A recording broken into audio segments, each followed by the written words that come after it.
முத்கௌதனா சக்தசித்தா சாக்கின்யம்பா ஸ்வரூபிணி ஆக்ஞா சக்ராப்ஜ நிலையா சுக்லவர்ணா ஷடானனா மஜ்ஜா சம்ஸ்தா ஹம்சவதி முக்கிய சக்தி சமன்விதா ஹரித்ரா நைகரசிகா ஹாகினி ரூபதாரிணி சகஸ்ரதல பத்மஸ்தா சர்வவர்ணோபசோபிதா சர்வாயுததரா சுக்லா संस्थिता सर्वधोमुखी चर्वौदन प्रीतचित्ता यागिन्यम्बा स्वरूपिणी स्वाहा स्वदा मतिर्मेदा ஸ்ருதி ஸ்மிருதிரனுத்தமா.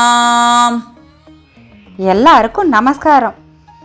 சாகின்யம்பா ஸ்வரூபிணி, இவளது திருநாமம் சாகினி. பிடித்த உணவு எது? சிறுபயிறு இருக்கு இல்லையோ, அதுதான் இவளுக்கு ரொம்ப பிடிச்ச உணவு. முத்கௌதனா சக்த சித்தா.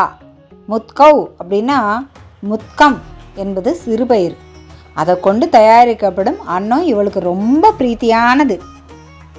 மூலாதாரம் வரை இப்போ வந்தாச்சு. விசுக்தியில் ஆரம்பித்து மூலாதாரம் வரை. மூலாதாராம்புஜ ஆருடா, 5 முகங்களை உடைய தேவதையாக அவள் மூலாதாரத்தில் அருள் பாலிக்கிறாள். அடுத்த நம்ம எடுத்துக்க போகிற திருநாமம் ஷடானனா. இவள் ஆக்ஞா சக்கர பிரஜா நிலையா, ஆக்ஞா சக்கரத்தை தேவதையா. ஷடானனாக்க 6 முகங்கள் கொண்டவள். இவள் மஜ்ஜா சம்ஸ்தா அப்படின்னா எலும்புகளுக்கு உள்ளே இருக்கக்கூடிய திசு மஜ்ஜ, போன் மேரோன்னு சொல்கிறோமோ இல்லையோ, அந்த போன் மேரோவை தான் நம்ம மஜ்ஜை அப்படின்னு சொல்கிறோம். இவள் சுக்லவர்ணா, வெண்மை நிறம் கொண்டவளாய் இருக்கா. ஹம்சவதி முக்கிய சக்தி சமன்விதா. ஷடானனாவா 6 திருமுகங்களுடன் அம்பிகை உரைகின்ற அக்ஞா சக்கரத்தில் 2 தலங்களுடைய தாமரை தான். இந்த 2 தலங்களுக்குரிய அக்ஷர தேவதைகள் ஹம்சவதி, க்ஷமாவதி. ஹ க்ஷ அப்படின்ற அக்ஷரங்களை குறிக்கிறது. நாம் செய்யக்கூடிய நன்மையெல்லாம் எடுத்துக்கொள்ளக்கூடியது ஹம்சவதி. செய்திருக்கக்கூடிய தவறுகளை கண்டு அதற்கு மன்னிப்பு அருள்பவள் க்ஷமாவதி. இந்த ஹம்சவதியும் க்ஷமாவதியும் புடைசூழ முக்கிய சக்தி சமன்விதாவாக திகழறா அம்பிகை. எதுல? அக்ஞா சக்கரத்தில். ஹரித்ரானைக ரசிகா, இவள் மஞ்சள் நிற அன்னத்தை ரசித்து ஏற்கக்கூடியவள். ஹாகினி ரூபதாரிணி, இவளுக்கு ஹாகினின்னு ஒரு பேர் இருக்கு. டாகினி, ராகினி, லாகினின்ற பெயர்களை பார்த்தோம். அந்த ஆதார சக்கர தேவதைகள் வடிவத்தில் அம்பாளை வழிபடுறத டரலயோகம்னு சொல்லுவா. டாகினி, ராகினி, லாகினின்ற பெயர்களில் முதல் எழுத்துக்களை கொண்டு உருவான ரகசிய சொல் தான் டரலயோகன்றது. அம்பாளை ஆதார சக்கரங்களில் குண்டலினி சக்தியாக நிலைநிறுத்தி ஆராதிக்கிற முறைக்கு டரலயோகம்னு பேர். மூலாதாரத்துலேருந்து அக்ஞா சக்கரம் வர குண்டலினியை எழுப்பி நிறுத்தி அதுக்கப்புறம் சகசிரார கமலத்துக்கு போகிறது. அக்ஞா சக்கரத்துக்கு அடுத்து வர்றது சகசிராரம்தான். சகசிர தல பத்மஸ்தா.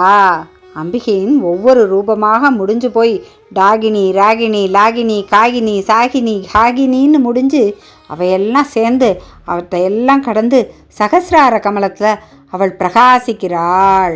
இந்த நிலை தான் சகசிரதள பத்மம் அப்படிங்கிற 1000 தள தாமரை. இது எண்ணிக்கையில் வெறும் 1000ன்னு அர்த்தம் இல்லை, எண்ணற்ற அப்படின்ற பொருள் வர்ற சொல். இப்படி எண்ணிக்கையை கடந்த நிலையில் சர்வ வர்ணோப சோபிதாவாக அனைத்து வர்ணங்களையும் தாண்டி பிரகாசிக்கிறாள் அம்பிகை. அதே சமயம் அனைத்து வர்ணங்களையும் தனக்குள் கொண்டவளாக இருக்கா அப்படின்னு ஒரு அர்த்தம் இருக்குது. பீத்த வர்ணம் அப்படின்னா மஞ்சள்னு அர்த்தம் இல்லை, ரத்த வர்ணம்னா சிவப்புன்னு அர்த்தம் இல்லை, சுக்ல வர்ணம்னா வெண்மைன்னு அர்த்தம் இல்லை. அனைத்தையும் தாண்டுகிற போது சர்வ வர்ணோப சோபிதா. சாதாரணமாக வெண்மைன்ற நிறம் அனைத்து வர்ணங்களையும் உள்ளடக்கியதுன்னு பார்ப்போம்.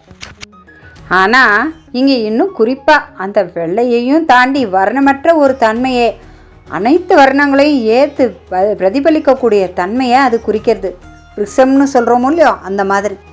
சிந்தாமணி கிரகத்தில் அம்பாள் இருக்கா அப்படின்னு சொல்கிறோமோ இல்லையோ, அம்பிகை சிந்தாமணி தான். தரித்திரானாம் சிந்தாமணி குணநிகா அப்படின்னு ஆச்சாரியார் ஆதிசங்கரர் பாடியிருக்கார். சிந்தாமணியின் குணம் படைத்தவள் அம்பிகை அப்படிங்கிற போது 2 விதமாக பொருள் சொல்லலாம்.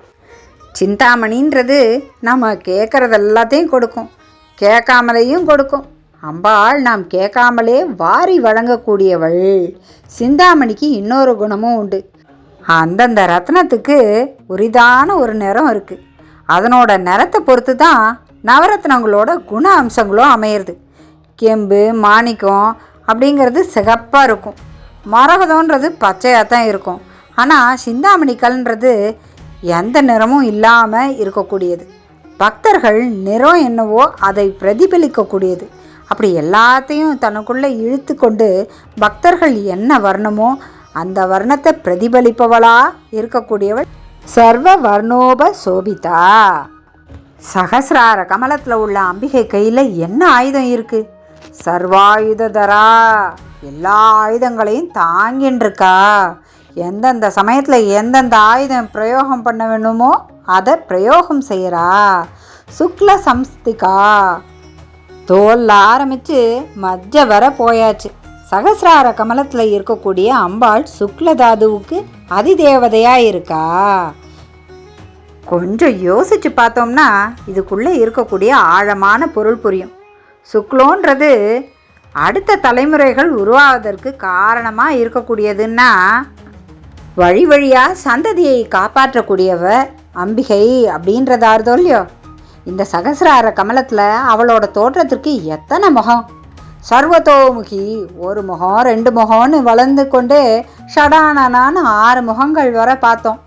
இப்போ 7வது நிலையில் 7 முகங்கள்னு பார்க்காம சர்வத்தோமுகி அப்படின்ற எண்ணிக்கைக்கு அப்பாற்பட்ட முகங்கள் உடையவளா திகழறா. இந்த சர்வத்தோமுகிக்கு என்ன அன்னம் பிடிக்கும்? அனைத்து அன்னங்களும் பிடிக்கும். சர்வௌ தன பிரீத சித்தா, சர்வ அன்னமும் பிரீத்தி. இப்படி இருக்கக்கூடியவளுக்கு என்ன திருநாமம் இந்த சக்கரத்தில் அப்படின்னா யாகின்யம்பா சொரூபினி. சகசிரார கமல நிலையில் வீற்றிருக்கும்போது அவள் பேர் யாகினி. விதமான பேராக இருக்கே அப்படின்னு நம்ம கேட்கலாம்.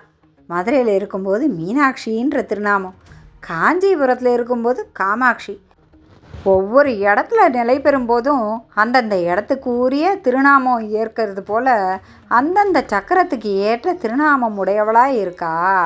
சகசிரார கமலத்தில் அவள் பேர் யாகினி. இப்படி கிட்டத்தட்ட 62 திருநாமாக்கள் ஆதார சக்கர வழிபாட்டுக்குரிய திருநாமாக்களாக அமைஞ்சிருக்கு.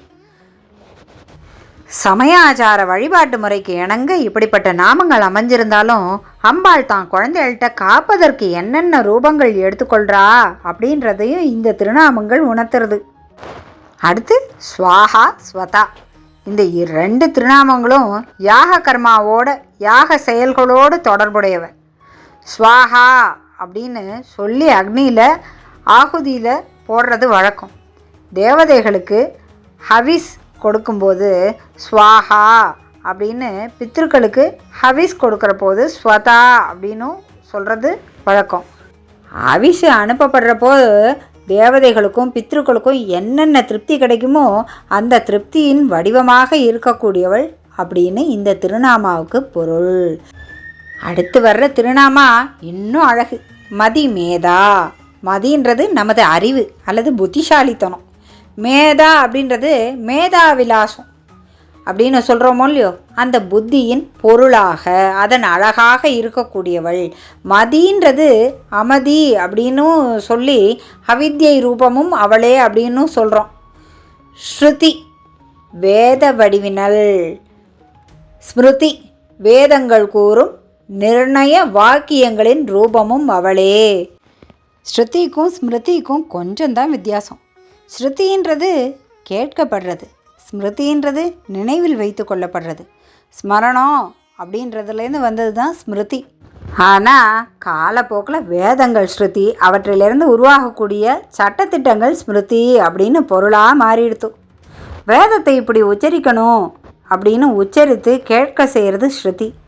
அதனுள் இருக்கிற பொருளை நினைவில் வச்சுக்கொண்டு வாழ்க்கையில் கடைபிடிக்க உறுதி கொள்வது அப்படின்றது ஸ்மிருதி. அதனால தான் மனோஸ்மிருதி, யாக்ஞவல்லப ஸ்மிருதி அப்படின்லாம் கோட் ஆஃப் கான்டாக்ட் உருவாச்சு. காலப்போக்கில் யாக்ஞவல்லப ஸ்மிருதிக்கு முக்கியத்துவம் குறைஞ்சி போய் மனு ஸ்மிருதிக்கு முக்கியத்துவம் அதிகமாகிடுது. இன்றைக்கும் யாக்ஞவல்லப ஸ்மிருதி இருக்குது, ஆனால் எங்கே இருக்குதுன்னு தெரியாமல் ஒரு ஓரத்தில் இருக்குது. மனு ஸ்மிருதியே இன்றைக்கி காலத்துக்கு பொருத்தமா அப்படின்னு நம்ம கேட்க ஆரம்பிச்சிருக்கோம். ஸ்ருதியா வேதத்தை அடிப்படையாக கொண்டு தான் ஸ்மிருதி அப்படின்ற நடைமுறை கோட்பாடு உருவானது.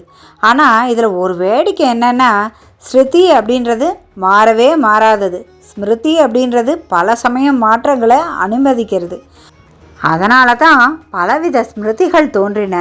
யாக்ஞவல்லப ஸ்மிருதி, மனு ஸ்மிருதி, குமார ஸ்மிருதி அப்படின்னு உருவாச்சு.